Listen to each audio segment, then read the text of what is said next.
Hello, my name is Jaden Chong. I'm one of the teachers here at Vincent Music, and today I'm going to be giving a bit of a video lesson just in relation with seemingly sprawling topics, but they are applicable to things such as things like practice. So I guess the basic gist of what I will be talking about today is how to practice efficiently, as well as methods in which one can learn a piece as well.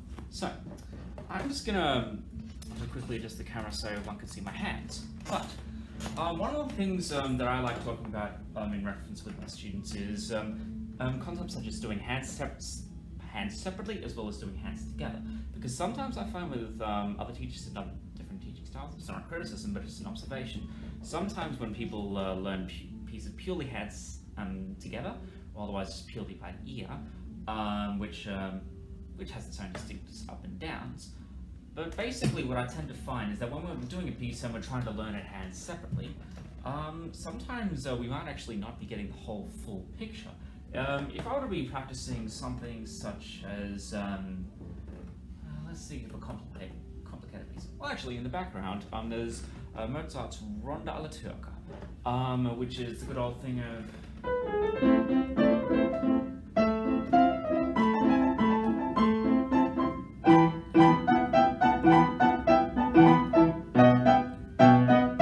something along those lines, right? I don't know the piece that well myself, but I do have a decent memory of it. But the thing is, going from my own personal experience, when I first started learning the piece years and years ago, some of it was a bit of a lack of technique, but I really remember I was trying to do the thing hands together, and I wasn't getting the full picture, because I was trying to do some of the things like some of the little turns and not trills, but little turns here.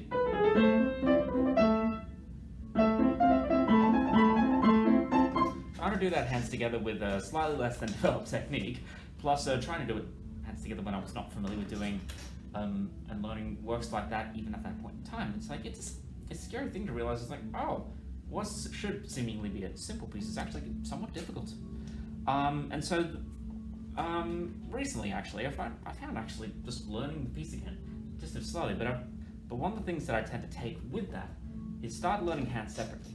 Sometimes that even means removing grace notes, or just it'll be easy to describe. We know the intro goes something like this.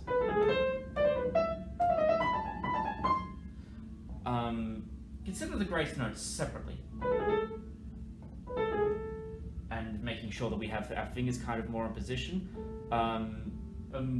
position for the next note anyway, so B, A, G sharp, A, and leading into the C there, right? But just think of you doing your grace notes first.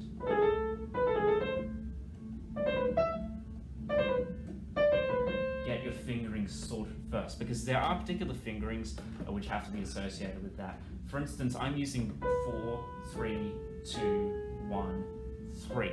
In my right hand for the main melody here.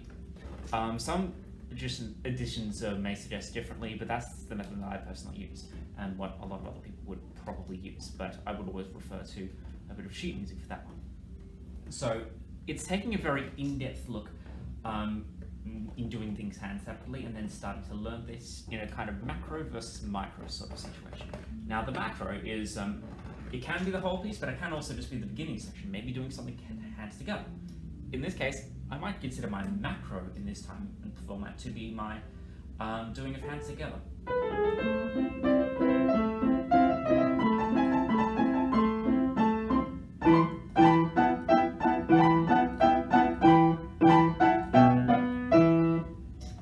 Something like that. I could do something like that. But one thing I can definitely do as a kind of micro is do things hands separately. And in this case, one could even dissect that further.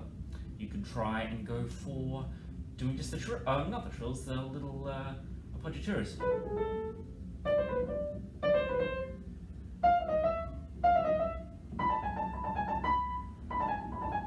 I mean, that's not quite a little trill there, but it's in the same pattern, so I'd almost call it an appoggiatura there, pardon me.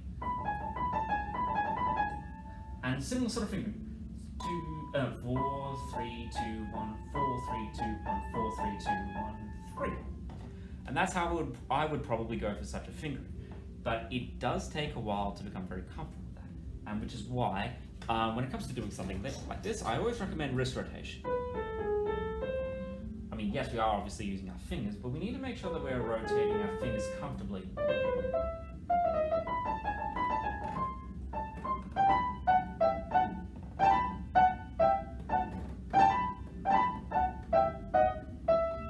Something like that.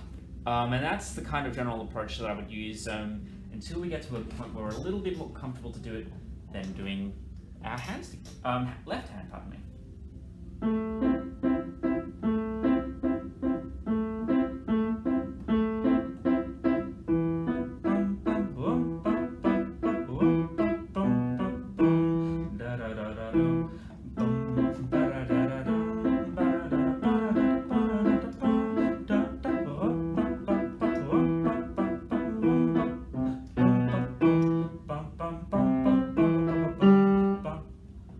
Something along those lines, right?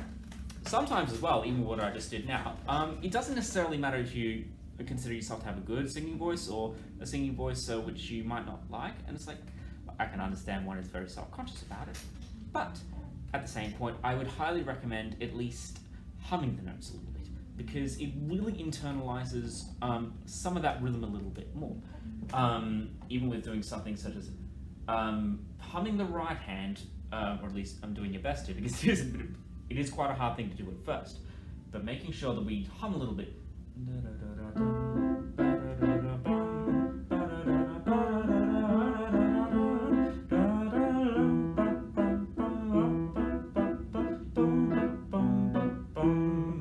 Something along those lines, right? Making sure that you become comfortable with your left hand, and then we start to kind of really join the concept that we've been talking about. Little bits of the wrist rotation.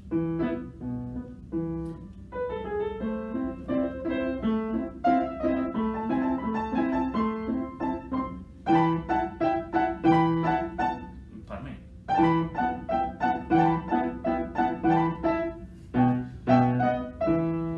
Wasn't my best performance right there, but it's one of those things where slowly practicing, making sure that we're really just taking great care, as admittedly I may or may not have done so now. But what I will say is just the combination of practicing slowly, giving yourself enough practice of course, but making sure you're using some of that wrist. Because if we use too much of our fingers, it tends to have too much of an attack sound. That's the thing I tend to say in my little videos as well, is just make sure that if we are doing something, we just make sure that we're, going out with the force of the wrist, not necessarily just the fingers, because otherwise after a while that starts to hurt. So another thing that I would recommend is an approach as to how we might learn scales that we might not necessarily be accustomed to. For instance, there's a few students of mine who are learning stuff like grade 2 scales, grade 2 or 3 scales, and there's some scales which they might like better. Say for instance in the AMEB syllabus in the grade, I believe it is the grade 2 from memory, but it is something along the lines of, there's some scales which I very much prefer to do.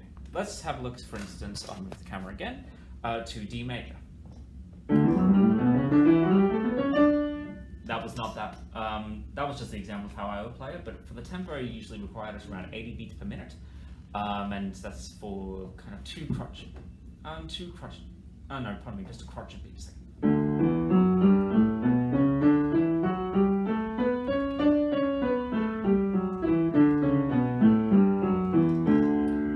Scales like D major, for instance, I tend to notice that they really like some of them a lot more, whether it's D major or even stuff like E minor or harmonic minor.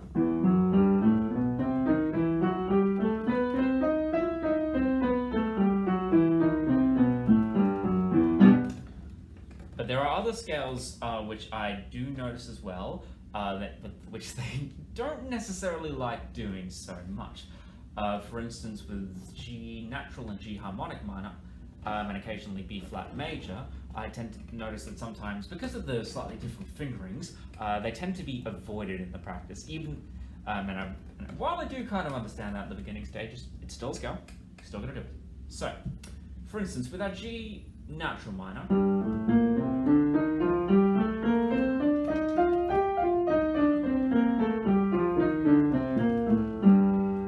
thankfully with G natural minor. Within the key signature of G minor, there's just the B flat and the E flat, just the two flats. There's no any extra sharps or anything like that. So, with harmonic minor, there is traditionally always the sharpened seventh. So we know in G minor, the natural, say for instance, the chord of Bohemian Rhapsody, that good old song. But say for instance we take this chord, our F natural is our natural 7 here, because going from F to G, right? And now we just take that F and sharpen it.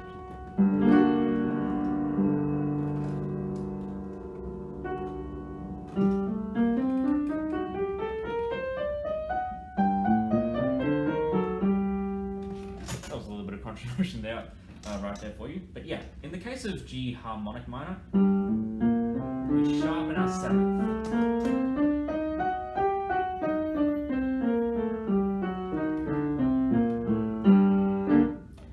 And from memory as well, there is the G melodic minor, which is examinable hand separately.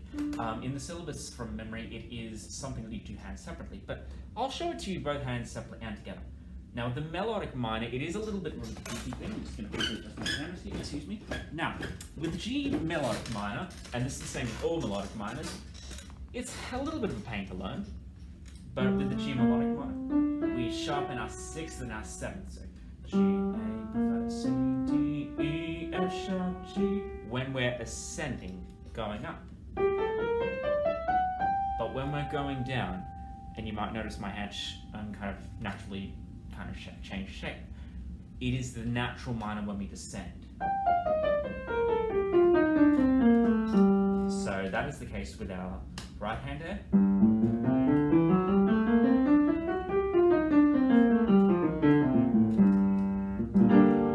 Now I will do this hands together.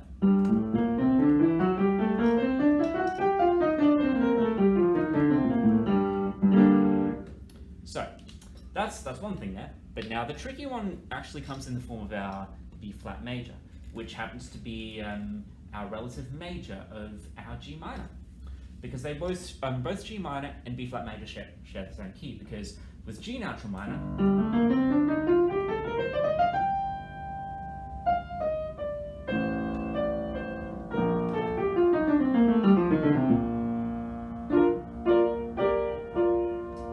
so you note that I've not actually used any differing kind of sounds. When I mean sounds, sorry, that was a bit of a bad turn of phrase, but I use the same keys in G minor and B flat major.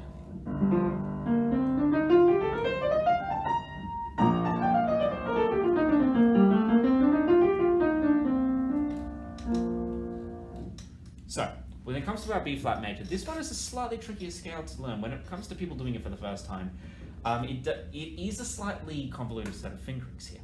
So, I'll show you one hand at a time. I don't have the most amount of time left, unfortunately, but I will quickly show you B flat major scales. So, with our right hand, I start with my 2nd finger on our B flat.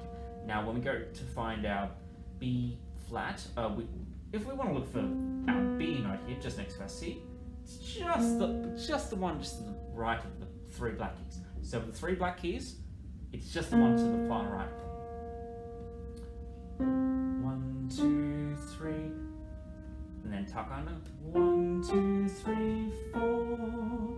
And if we want to do it 2 octaves and above, 1, 2, 3, tuck under. 1, 2, 3, 4.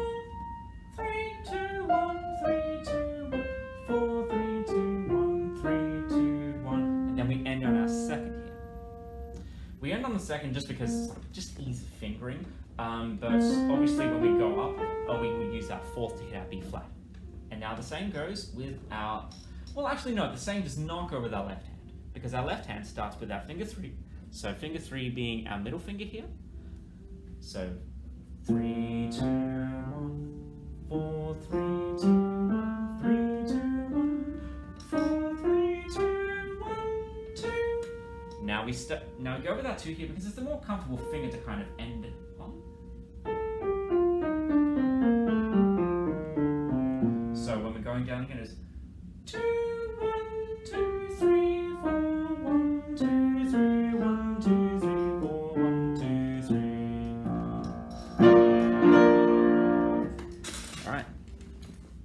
I do hope that helps, and I hope you've enjoyed this lesson.